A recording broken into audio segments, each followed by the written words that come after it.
Hey there. So look at this. We got some mycelium growing in this bag. This is lion's mane mycelium. I've never grown lion's mane, but I have grown other mushrooms. I've grown oyster mushrooms in Hawaii, and so I have a good idea of the process. And I've been studying over the past few weeks. Nate and I have both been studying to make sure that we're doing it right. This happens to be the seed spawn mycelium of lion's mane. What does that mean? Well, there's a whole bunch of rye grains down here that have been feeding the lion's mane. This was inoculated with lion's mane about a month and a half ago. And now we're raining here. So Nate's going to get under the tent so he's not getting totally wet as he's videoing me showing you the process of taking our seed spawn and dividing it into 6, actually a total of 7 bags that we will have for the next stage, which will be to get it, the mycelia, spreading into our substrate and then growing an actual mushroom base. And these bags will produce about half as much as the weight of the substrate, which these bags are about 5 pounds of substrate. The first harvest is going to be our biggest harvest, and then we'll go for a second harvest. And if we need to, we'll go for a third harvest, but we hope to be able to have more substrate going at the end of the second harvest that we can harvest as fresh. So here we go. I'm going to open this bag now. Yeah, let's get on it. I'm getting on it. Yes, dear. Enough explaining, right? They don't know. They don't know. There's plenty of stuff out there for them to learn in detail. So I'm trying to get it at the top of the bag because these were vacuum seal bags. And then I'm going to open it up. Now I got to break up this seed spawn. I made sure that my hands were totally clean, and I actually should take my rings off too because I don't want spores in my rings.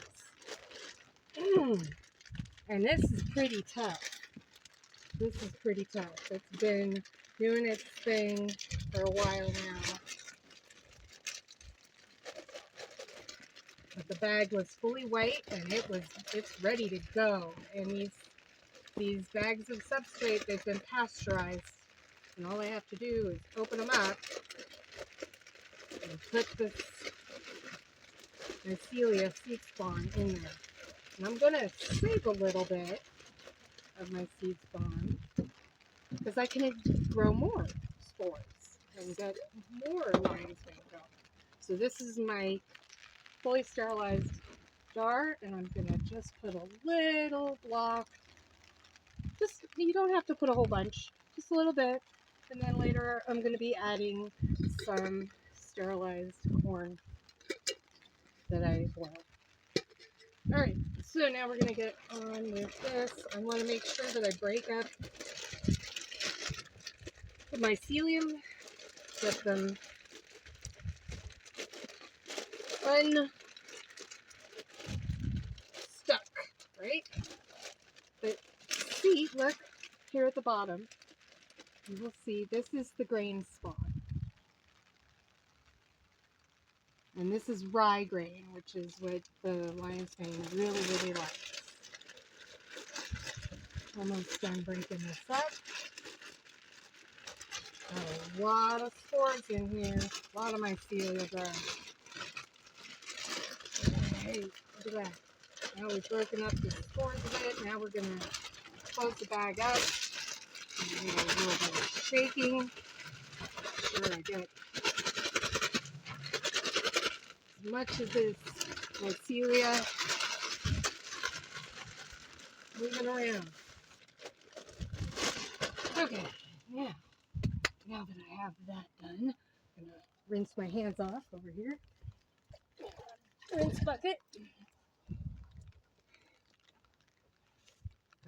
Towel, dry off. I'm going to set this aside and open up each of these bags. Now I want to again cut at the top.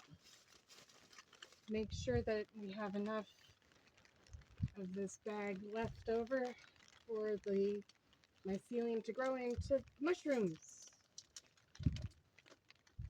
Now, let's see. If I go like that, then I have more room. We are out here in the high Sierra Nevada desert plains. We're gonna be growing mushrooms soon. Yeah.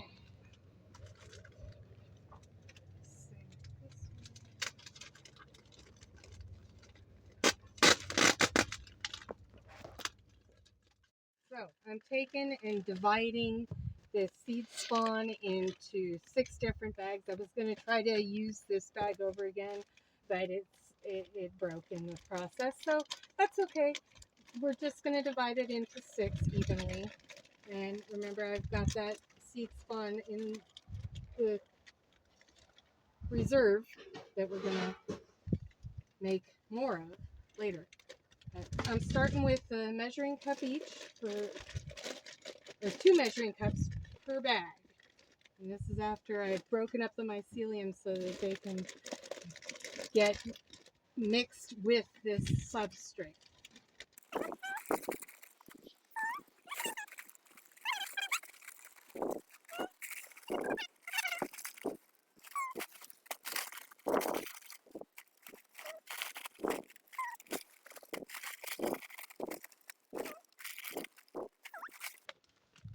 Looks like it was 2 cups per bag. All right, we got probably a little more than a cup left that we can distribute between our bags.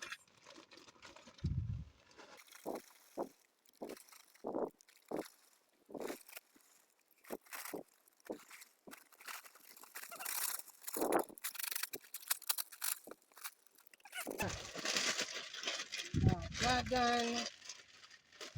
We might be able to use this bag again, but I don't know because lion's mane are fickle. That's why we have to have these plastic bags on the table. Keep it all sanitized as much as possible. Wash your hands before you handle mushrooms, mycelium. Okay. So what are you doing next? The next thing I'm going to do is for each of these bags, we got to shake it up. So I got to close it up, right? Make sure not to mess with this air vent because that's going to be important when the mushroom are growing before you cut the slits in it. So now, by mixing this bag up, we're spreading the mycelium into the substrate mix. And it looks like this substrate mix has some coconut husks in it. That's what I'm seeing here. So, see that?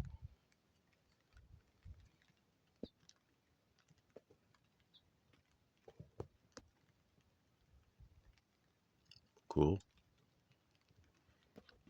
There's lots of ways to do substrate. I think this has sawdust and some rye hulls, and it looks like coconut.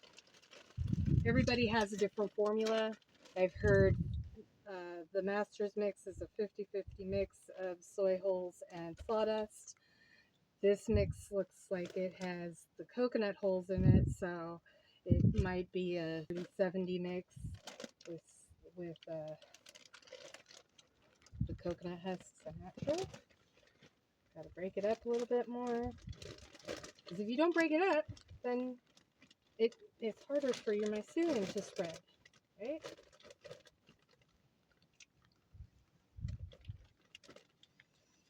So what happens after you've thoroughly mixed it? When we have thoroughly mixed it, which we haven't yet, but when we thoroughly mix it, we will be closing up the bag, sealing it again with our tape or sticker in this case, and putting it in the dark for another 2 weeks. After that, the spores should have spread throughout the substrate, and then it will be time for us to cut slices into the bag for the mushrooms to grow out of and fruit. See? Make sure that you're keeping the conditions in your storage space for this cycle below 70 degrees for best results. and want to have humidity happening inside the bag. So we're breaking the mycelium up, getting them mixed into our bags. The substrate is made with hardwood, and it looks like coconut husk holes. This is one of several different ways to get the substrate mixed with your mycelium. You want to make sure it's mixed fully into your bag, all the way around. But it's pasteurized, so you don't want to touch it too much. That's why I had to make sure my hands are clean and we have the surface that we're working on clean.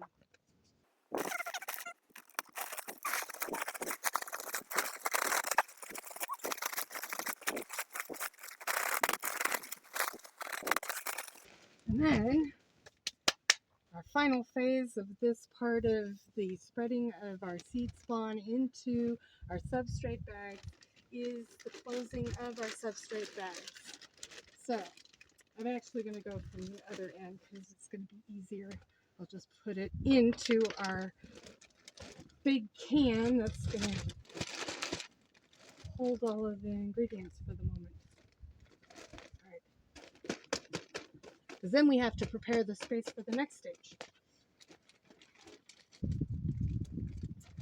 So I'm just doing it twice over, making sure that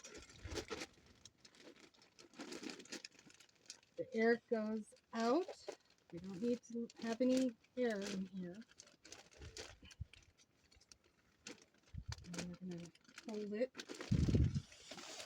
grabbing our sticker here on the back. Make sure not to cover your vent hole with this tape or sticker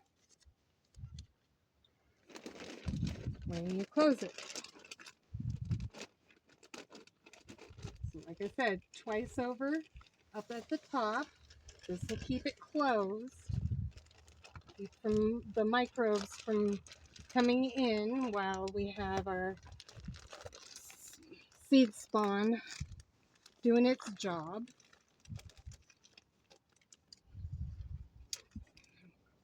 That.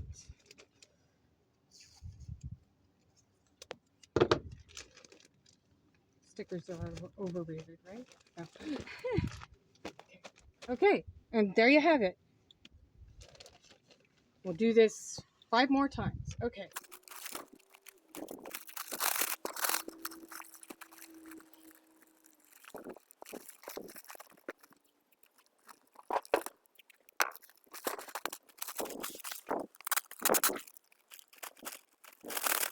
Don't forget which side the vent is on. Don't fold the vent over.